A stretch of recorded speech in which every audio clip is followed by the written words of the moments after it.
knock. Hi, my name is Ashley. I'm going to be your nurse for today.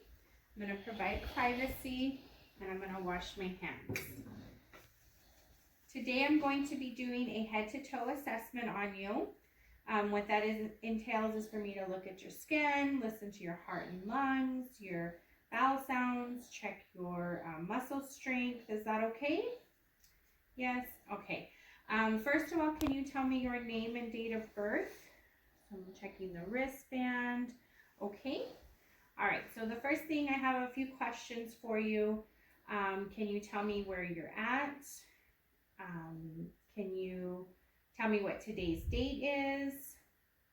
Can you tell me why you're here? Okay, so the patient is alert, awake, alert and oriented ×4. They know where they're at, the date, and why they're here and who they are. The patient is smiling, appears to be in a good mood. They're well dressed for the weather, and they are able to communicate with me appropriately. So first, what I'm going to do is I'm going to take vital signs. So those are all within normal limits.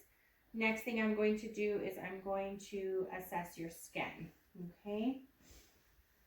So I am looking for any distinguishing marks.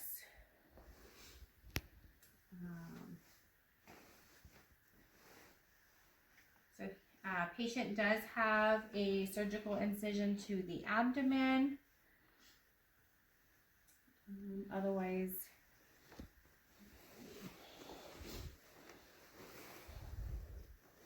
and the patient does have some wounds to the right first 3 toes and the heel on the right side. Okay. The skin is warm to touch, good skin turgor, and appropriate to race. Next, what I'm going to do is assess the patient's eyes and pupils. So first, can I have you look straight ahead, and I'm going to shine a light in your eye, okay?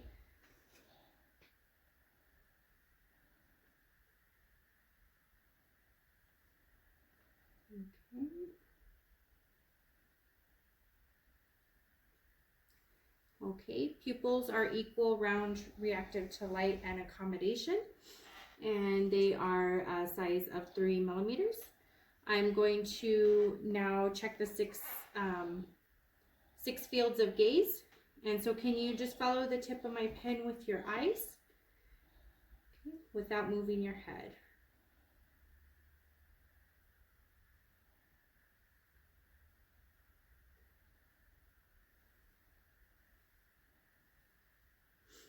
Okay, very good. All right.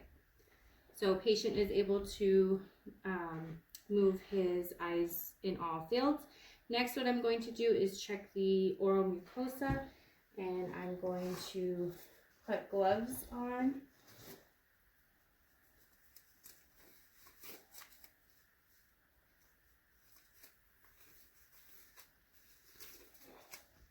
Okay, can you open wide for me?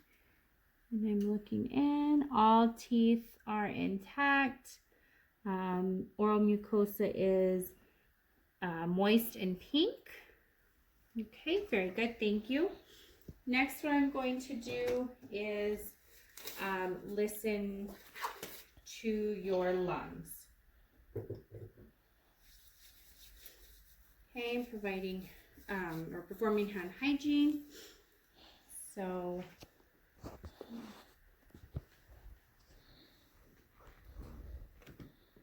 untie this first.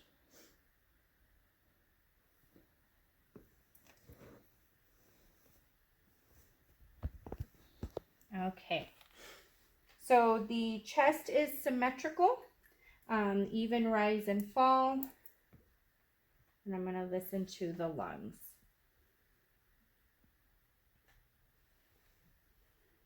So So first I'm going to listen to tracheal sounds, each for one respiratory cycle. And then move on down to the lungs.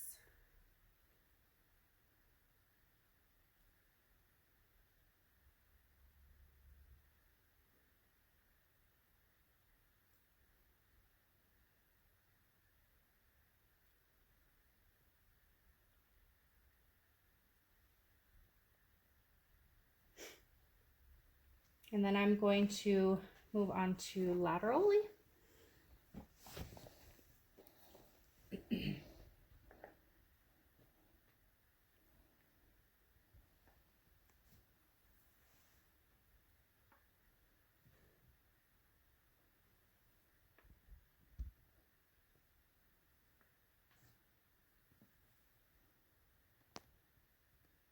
Okay, and then I would listen posteriorly, following the same pattern as I did on anteriorly.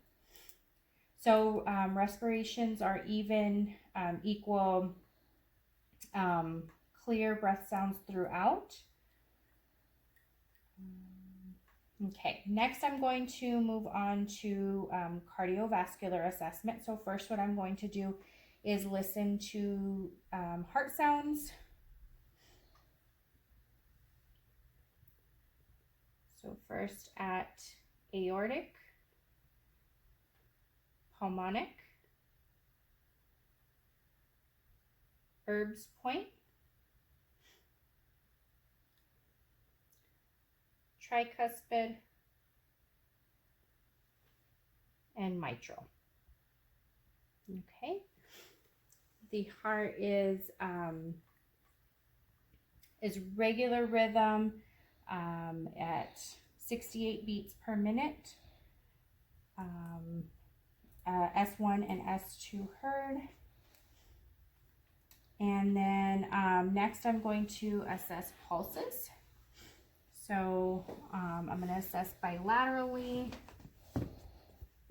radial pulse. They're equal bilaterally at +2. And then I'm moving on down to the feet.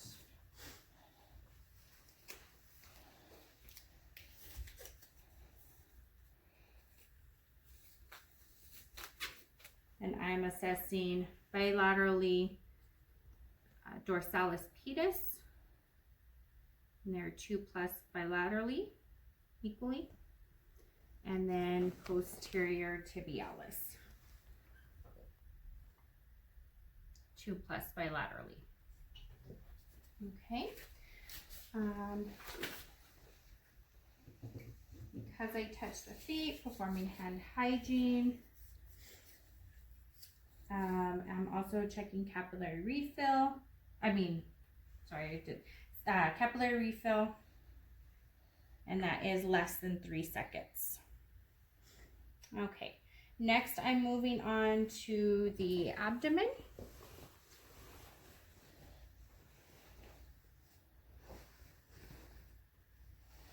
Okay. First, I'm assessing contour.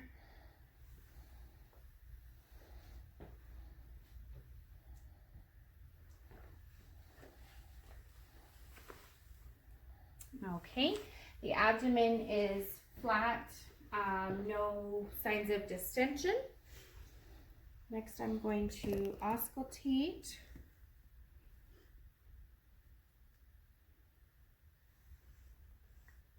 And I'm starting in the right lower quadrant, and I'm listening for a full minute in each quadrant. Moving on to the right upper quadrant, left upper quadrant, and left lower quadrant.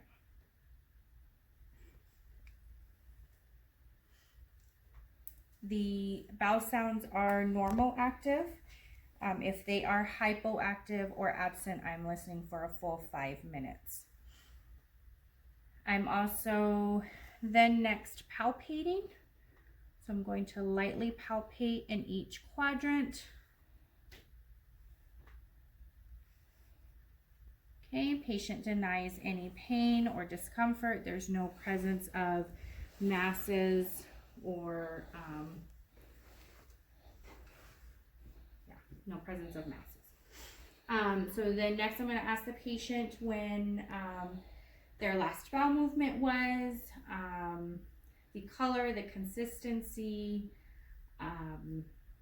any pain or discomfort with that, as well as the last time they urinated, the color, if it was clear, any pain or discomfort, burning, frequency, urgency, anything like that with urinating. The next thing I'm going to do is test the patient's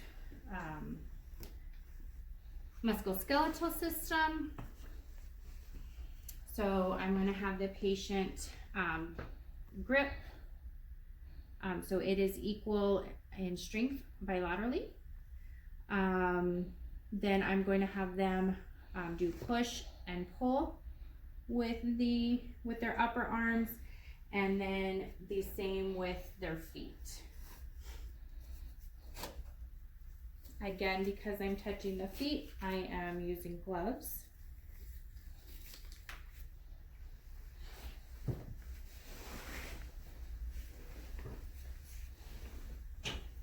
Okay, so I'm having them push against my hands and then pull against my hands. So they are equal in strength bilaterally. The last thing I would have them do is get up out of bed with assistance and have them walk 5 steps towards me and 5 steps back. Once they are done with that, I will have them sit down. The way that would be documented is that they have steady, equal gait. And then the last things I would do is make sure that their side rails are up, call light is within reach, asking the patient if there's anything else that they need before I step out of the room. And then I'll be back in a little while. Thank you. Okay, one other thing that needs to be assessed for is the edema on the feet. I'm assessing this at the same time I'm doing the pulses. So I'm going to hold 1, 2, 3, 4, 5, and I'm going to count 1, 2, 3, 4, 5. Count. And he has no edema. And then one last thing on when I'm auscultating the apical pulse, I'm auscultating that for 60 seconds. Okay, so when you're assessing the posterior, when you're looking at the skin,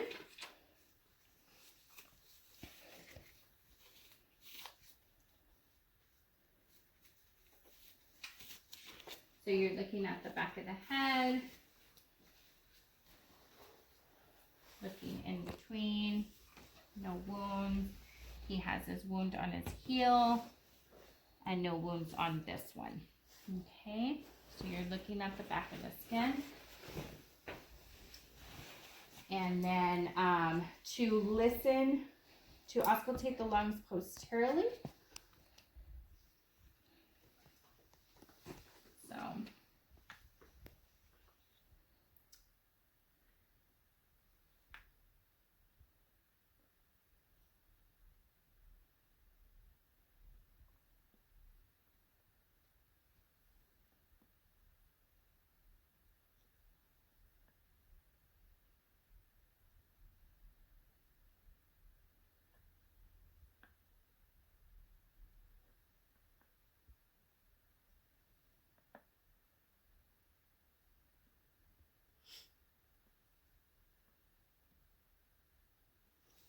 okay.